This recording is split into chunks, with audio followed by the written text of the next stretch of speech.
ഗിദെയോനോട് ചെയ്തതുപോലെ തന്നെ ദൈവം എന്നോടും ചെയ്തിരിക്കുന്നു. ഇതാരുടെ വാക്കുകൾ ആണ്? അദോനി ബെസേക്ക്. ഗിദെയോൻ 300 പേരെ എത്ര ഗണമായാണ് തിരിച്ചത്? 3.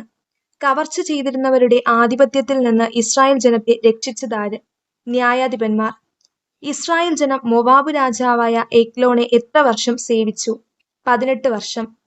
ന്യായാധിപന്മാരുടെ പുസ്തകത്തിൽ ആരെക്കുറിച്ചാണ് തടിച്ചുകൊഴുത്ത മനുഷ്യൻ എന്ന് വിശേഷിപ്പിക്കുന്നത്? എഗ്ലോൺ. ഇസ്രായേൽ ജനം 20 വർഷം ക്രൂരമായി പീഡിപ്പിക്കപ്പെട്ടത് ഏതു രാജാവിന്റെ കാലത്താണ്? യാബീൻ. ആരാണ് കൂടാരവാസികളിൽ ഏറ്റവും ധന്യ? ജായേൽ. മിദ്യാൻകാരുടെ കയ്യിൽ നിന്ന് ഇസ്രായേൽ ജനത്തെ മോചിപ്പിക്കാൻ കർത്താവ് തിരഞ്ഞെടുത്ത ഗിദെയോന്റെ ഗോത്രമേത്? മനാസെ. ഗിദെയോൻ കർത്താവിന്റെ ദൂതന് സമർപ്പിച്ച ഇറച്ചിയും പുളിപ്പില്ലാത്ത അപ്പവും എവിടെ നിന്ന് ഉയർന്ന തീയിലാണ് ദഹിപ്പിച്ചത്? പാറയിൽ നിന്ന്. ഗിദെയോന്റെ ആദ്യജാതന്റെ പേരെന്ത്? യത്തർ. ബാൽ-ബറീത്തിനെ ദൈവമാക്കിയതുകൊണ്ട് ആരുടെ കുടുംബത്തോടാണ് ഇസ്രായേൽ ജനം ഒട്ടും കരുണ കാണിക്കാതിരുന്നത്? ഗിദെയോന്റെ. ദാൻ ഗോത്രത്തെ മലമ്പ്രദേശത്തേക്ക് തള്ളിവിട്ടതാര്? അമോര്യർ. എത്ര ഫിലിസ്ത്യരെയാണ് അനാത്തിന്റെ പുത്രനായ ശങ്കർ ചാട്ട കൊണ്ട് കൊന്നത്? 600. യാബീന്റെ സേനാപതി സിസേറ എവിടെ വച്ച് ബാറക്കിനെ എതിർക്കാൻ കർത്താവ് ഇടയാക്കുമെന്നാണ് ദെബോറ ബാറക്കിനോട് പറഞ്ഞത്? കിഷോൻ നദി. ദെബോറയുടെ കീർത്തനത്തിൽ ആരാണ് ബാറക്കിനോട് വിശ്വസ്തനായിരുന്നു എന്ന് പ്രതിപാദിക്കുന്നത്? ഇസാക്കർ. അവനു വേണ്ടി നിൽക്കുന്നവരെല്ലാം പ്രഭാതത്തോടെ വധിക്കപ്പെടും. ആർക്കു വേണ്ടി നിൽക്കുന്നവർ ആണ് വധിക്കപ്പെടുന്നത്? ബാലിനു വേണ്ടി. അബിമേലെക്കിനും ശെഖം നിവാസികൾക്കും ഇടയ്ക്ക് ദൈവം ആരെയാണ് അയച്ചത്? ദുരാത്മാവിനെ. അബിമേലെക്കിന് ശേഷം ഇസ്രായേലിനെ രക്ഷിക്കാൻ ആരാണ് നിയുക്തനായത്? തോല. വൃക്ഷങ്ങൾ തങ്ങൾക്കൊരു രാജാവിനെ അഭിഷേകം ചെയ്യാൻ തീരുമാനിച്ചപ്പോൾ ആദ്യം സമീപിച്ചത് ഏതു വൃക്ഷത്തെയാണ്? ഒലിവ് മരത്തെ. താഴെ പറയുന്നവരിൽ ആരാണ് ഇസ്രായേലിൽ 22 വർഷം ന്യായപാലനം നടത്തിയത്? ജായർ. ദെബോറയുടെ കീർത്തനത്തിൽ ഏതു നിവാസികളെ കഠിനമായി ശപിക്കാനാണ് കർത്താവിന്റെ ദൂതൻ പറയുന്നത്? മെറോസ് നിവാസികളെ. മിദ്യാൻകാരിൽ നിന്ന് ഇസ്രായേൽ ജനത്തെ മോചിപ്പിക്കാൻ തന്നോടൊപ്പം ചേരാൻ ഗിദെയോൻ വിളിക്കാതിരുന്ന ഗോത്രമേത്? ദാൻ. എന്തിന് നിന്റെ പട്ടാളത്തിന് ഞങ്ങൾ അപ്പം തരണം? ഗിദെയോനോട് ആരാണ് ഇങ്ങനെ ചോദിച്ചത്? സുക്കോത്തിലെ പ്രമാണികൾ.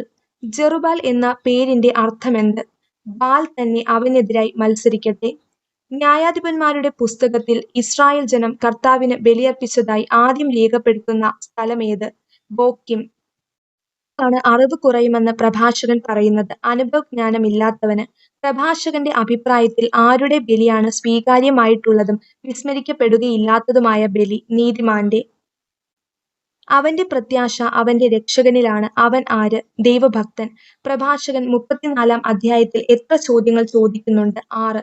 സമാധാന ബലിക്ക് തുല്യമായ പ്രവൃത്തി ഏതെന്നാണ് പ്രഭാഷകൻ സൂചിപ്പിക്കുന്നത്? കൽപ്പനകൾ അനുസരിക്കുന്നത്. സന്തോഷത്തോടെ ദശാംശം കൊടുക്കുക എന്ന് പ്രഭാഷക പുസ്തകത്തിലെ അധ്യായവും വാക്യവും ഏത്? 35:11. അവന്റെ പ്രാർത്ഥന മേഘങ്ങൾ തുളച്ചു കയറുന്നു. ആരുടെ പ്രാർത്ഥന? വിനീതന്റെ.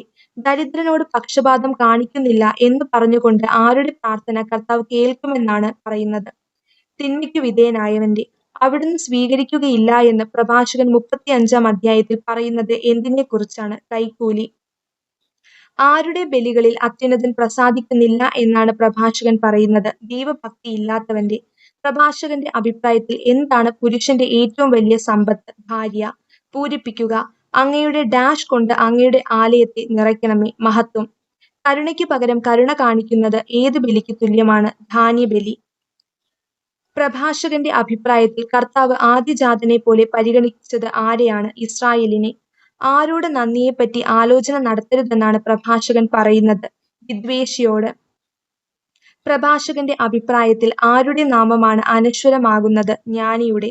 മനുഷ്യന്റെ ജീവിതത്തിലെ പ്രാഥമിക ആവശ്യങ്ങളിൽ 7-ാമതായി പറഞ്ഞിരിക്കുന്നതെന്ത്? തേൻ. പൂരിപ്പിക്കുക. അവിടുത്തെ ഡാഷ് പരിമിതമാക്കുക ആർക്കും സാധ്യമല്ല. രക്ഷാകര ശക്തിയെ. മരണദിനത്തെക്കുറിച്ച് ഹൃദയചാഞ്ചല്യവും ഭയവും ഉത്കണ്ഠയും ആർക്കാണ്?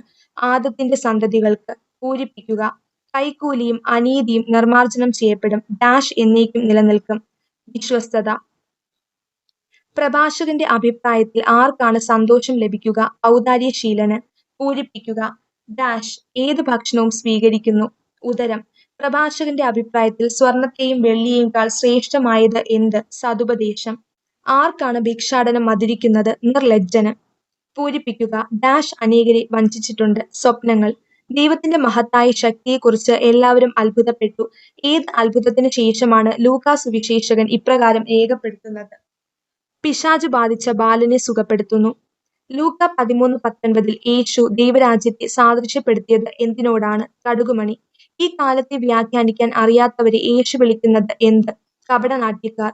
ദൈവപരിപാലനയിൽ ആശ്രയിക്കുന്നതിനെക്കുറിച്ച് യേശു അരുളി ചെയ്തത് ആരോടാണ്? ശിഷ്യരോട്. അനുതപിക്കുന്ന ഒരു പാപിയെക്കുറിച്ച് ദൈവത്തിന്റെ ദൂതന്മാരുടെ മുൻപിൽ സന്തോഷം ഉണ്ടാകും. ഏത് ഉപമയിലാണ് യേശു ഇത് പറഞ്ഞത്? കാണാതായ നാണയത്തിന്റെ ഉപമ.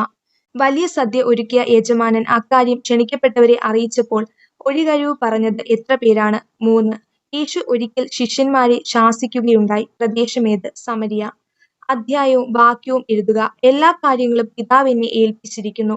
പുത്രൻ ആരെന്ന് പിതാവല്ലാതെ ആരും ഗ്രഹിക്കുന്നില്ല. പിതാവ് ആരെന്ന് പുത്രനും പുത്രൻ ആർക്ക് വെളിപ്പെടുത്താൻ ആഗ്രഹിക്കുന്നുവോ അവനും അല്ലാതെ മറ്റാരും ഗ്രഹിക്കുന്നില്ല. ലൂക്ക 10:22. പൂരിപ്പിക്കുക. കുരുവികൾ നാണയത്തൊട്ടിന് വിൽക്കപ്പെടുന്നില്ലേ? 5:2. ഈ തലമുറ ദുഷിച്ച തലമുറയാണ്, ഇത് അടയാളം അന്വേഷിക്കുന്നു. യേശു ഇങ്ങനെ അരുളി ചെയ്തത് ആരോടാണ്? ജനക്കൂട്ടത്തോട്. ലൂക്കായുടെ സുവിശേഷത്തിൽ നിത്യജീവൻ അവകാശമാക്കാൻ ഞാൻ എന്തു ചെയ്യണം എന്ന ചോദ്യവുമായി യേശുവിനെ പരീക്ഷിക്കാനായി എത്തിയത് ആരായിരുന്നു? നിയമജ്ഞൻ. ലൂക്കായുടെ 9-ാം അധ്യായത്തിൽ കാണുന്ന ഏത് സംഭവമാണ് 4 സുവിശേഷങ്ങളിലും ഉള്ളത്? അപ്പം വർദ്ധിപ്പിക്കുന്നു. താഴെ പറയുന്നവയിൽ ലൂക്കായുടെ സുവിശേഷത്തിൽ മാത്രം പ്രതിപാദിച്ചിരുന്ന ഉപമ ഏത്? കാണാതായ നാണയത്തിന്റെ ഉപമ. ധൂർത്തപുത്രന്റെ ഉപമയുമായി ബന്ധമില്ലാത്ത പ്രസ്താവന ഏത്? പന്നികൾക്ക് കൊടുത്തിരുന്ന തവിടുകൊണ്ട് വയറു നിറയ്ക്കേണ്ടി വന്നു. നാം വിജനപ്രദേശത്തായതുകൊണ്ട് ഗ്രാമങ്ങളിലും നാട്ടിൻപുറങ്ങളിലും പോയി താമസിക്കുന്നതിനും ഭക്ഷണ സാധനങ്ങൾ വാങ്ങുന്നതിനും ജനങ്ങളെ പറഞ്ഞയക്കുക. ആര് പറഞ്ഞു? 12 പേർ. അവൻ പിശാചുക്കളുടെ തലവനായ ബേൽസെബൂലിനെ കൊണ്ടാണ് പിശാചുക്കളെ ബഹിഷ്കരിക്കുന്നത്. യേശുവിനെ കുറിച്ച് ആരാണ് ഇപ്രകാരം പറഞ്ഞത്? ജനങ്ങളിൽ ചിലർ. വിജ്ഞാനത്തിന്റെ താക്കോൽ കരസ്ഥമാക്കിയിരിക്കുന്നു എന്ന് യേശു ആരോടാണ് പറഞ്ഞത്? നിയമജ്ഞരോട്.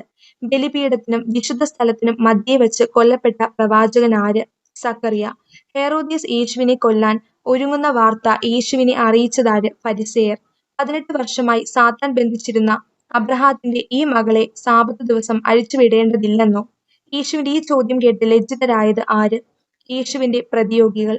ലൂക്ക 15-ാം അധ്യായത്തിൽ യേശുവിന്റെ വാക്കുകൾ കേൾക്കാൻ അവന്റെ അടുത്ത് വന്നുകൊണ്ടിരുന്നത് ആരെല്ലാം? ചുങ്കക്കാരും പാപികളുമെല്ലാം. കടുകുമണിയുടെ ഉപമയ്ക്ക് ശേഷം ഉടനെ വരുന്ന ഉപമ ഏത്? പുളിമാവിന്റെ ഉപമ. ഏത് വാക്കാണ് ലൂക്ക 13:28 ഇല്ലാത്തത്? മോശ.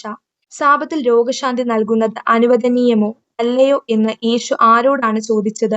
നിയമജ്ഞരോടും ഫരിസേയരോടും. അധ്യായവും വാക്യവും എഴുതുക. സ്വന്തം കുരിശു വഹിക്കാതെ എന്റെ പിന്നാലെ വരുന്നവന് എന്റെ ശിഷ്യനായിരിക്കുവാൻ കഴിയുകയില്ല. ലൂക്ക 14:27. കർത്താവ് പൗലോസിനെ അധികാരപ്പെടുത്തിയിരിക്കുന്നത് എന്തിനു വേണ്ടിയാണ്? കോറിന്തോസുകാരെ വളർത്തിയെടുക്കാൻ. അധ്യായവും വാക്യവും എഴുതുക.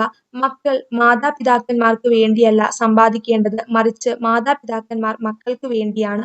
2 കോറിന്തോസ് 12:14. പുറമെ മത്സരം, അകമേ ഭയം. പൗലോസ്ലീഹായുടെ ഈ പരാമർശം എവിടത്തെ ക്ലേശങ്ങളെക്കുറിച്ചുള്ളതാണ്? മക്കെദോനിയ. കോറിന്തോസുകാരുടെ ഇടയിലെ ശുശ്രൂഷയിൽ തന്റെ പങ്കുകാരനും സഹപ്രവർത്തകനുമെന്ന് പൗലോസ്ലീഹ വിശേഷിപ്പിക്കുന്നത് ആരെയാണ്? തീത്തോസ്. പൂരിപ്പിക്കുക. ഞങ്ങൾ യഥാർത്ഥത്തിൽ നിങ്ങളുടെ അഭ്യുന്നതിക്ക് വേണ്ടി ദൈവസമക്ഷം സമസ്തവും ക്രിസ്തുവിലാണ് പ്രസംഗിച്ചിരിക്കുന്നത്. പ്രിയപ്പെട്ടവരെ, റ്റവരെ സമാശ്വസിപ്പിക്കുന്ന ദൈവം ആരുടെ സാന്നിധ്യം വഴിയാണ് പൗലോസ്ലീഹായ്ക്കും സഹപ്രവർത്തകർക്കും സമാശ്വാസം നൽകിയത്? തീത്തോസിന്റെ. ആരെ ശുശ്രൂഷിക്കുന്നതിനുള്ള ഭാഗ്യത്തിൽ തങ്ങളെ കൂടി ഭാഗഭാക്കുകളാക്കണമെന്നാണ് മക്കെദോനിയക്കാർ പൗലോസ്ലീഹായോട് അപേക്ഷിച്ചത്? വിശുദ്ധരെ. എത്ര പ്രാവശ്യമാണ് പൗലോസ്ലീഹ വടികൊണ്ട് അടിക്കപ്പെട്ടത്? 3. കോറിന്തോസുകാർ മികച്ചു നിൽക്കുന്നതായി പൗലോസ്ലീഹ പറയുന്നതിൽ മൂന്നാമത്തെ കാര്യമേത്? വിജ്ഞാനം. ദൈവഹിത പ്രകാരമുള്ള ദുഃഖം രക്ഷാകരമായ പശ്ചാത്തലം ജനിപ്പിക്കുമ്പോൾ ലൗകികമായ ദുഃഖം എന്തിലേക്കാണ് നയിക്കുന്നത്? മരണത്തിലേക്ക്. സർപ്പം തന്ത്രപൂർവ്വം ചതിച്ചത് ആരെയാണ്? ഹൗവായെ. അരേത്താസ് രാജാവിന്റെ ദേശാധിപതി പൗലോസ്ലീഹായെ പിടികൂടുന്നതിന് ഏതു നഗരത്തിനാണ് കാവലേർപ്പെടുത്തിയത്? ദമാസ്കസ്. പൂരിപ്പിക്കുക. പ്രതിഫലം കൂടാതെ പ്രസംഗിച്ചുകൊണ്ട് നിങ്ങളുടെ ഉത്കർഷത്തിനു വേണ്ടി ഞാൻ എന്നെ തന്നെ താഴ്ത്തിയത് തെറ്റാണോ? ദൈവത്തിന്റെ സുവിശേഷം. 2 കോറിന്തോസ് 13:11 പൗലോസ്ലീഹ നൽകുന്ന ഉപദേശങ്ങൾ പെടാത്തത് ഏത്? എന്റെ ഉപദേശം സ്വീകരിക്കുവിൻ. പൗലോസ്ലീഹായ്ക്ക് കോറിന്തോസുകാരോട് തോന്നുന്നതായി 2 കോറിന്തോസ് 11-ാം അധ്യായത്തിൽ സൂചിപ്പിക്കപ്പെടുന്നത് എന്താണ്? ദൈവികമായ അസൂയ. കോറിന്തോസുകാരുടെ ഇടയിൽ താൻ കണ്ടെത്തുമോ എന്ന് പൗലോസ്ലീഹ ഭയപ്പെടുന്ന തിന്മകളിൽ അഞ്ചാമത്തേത് ഏത്? അപവാദം. പൂരിപ്പിക്കുക. നിങ്ങളുടെ അടുത്ത് എത്തിയിട്ടില്ലാത്തവരെ പോലെ കയ്യെത്തിച്ചു പിടിക്കാൻ ഉദ്യമിക്കുകയല്ല. നിങ്ങളുടെ അടുത്ത് വന്നത് ഞങ്ങളാണല്ലോ, ക്രിസ്തുവിന്റെ സുവിശേഷവുമായി. വിശുദ്ധി പരിപൂർണമാക്കേണ്ടത് എന്തിലാണ്? ദൈവഭയത്തിൽ. കോറിന്തോസുകാരെ കുറിച്ചുള്ള ആത്മാർത്ഥമായ താല്പര്യം ദൈവം ആരുടെ ഹൃദയത്തിലാണ് ഉദിപ്പിച്ചത്? തീത്തോസ്. പരസ്പരം അളക്കാനും തുലനം ചെയ്യാനും സാഹസപ്പെടുന്ന വിഡ്ഢികളാണ് അവർ. അവർ ആര്? ആത്മപ്രശംസ നടത്തുന്നവർ. പൂരിപ്പിക്കുക. അഭിമാനിക്കുന്നവൻ ഡാഷ് അഭിമാനിക്കട്ടെ. കർത്താവിൽ. പൗലോസ്ലീഹ എത്ര ദിവസം കടലിലൊഴുകി നടന്നു? ഒരു രാത്രിയും ഒരു പകലും. നിനക്കെന്റെ കൃപ മതി, എന്തെന്നാൽ ബലഹീനതയിലാണ് എന്റെ ശക്തി പൂർണ്ണമായി പ്രകടമാകുന്നത്. അധ്യായവും വാക്യവും എഴുതുക. 2 കോറിന്തോസ് 12:9. പൂരിപ്പിക്കുക.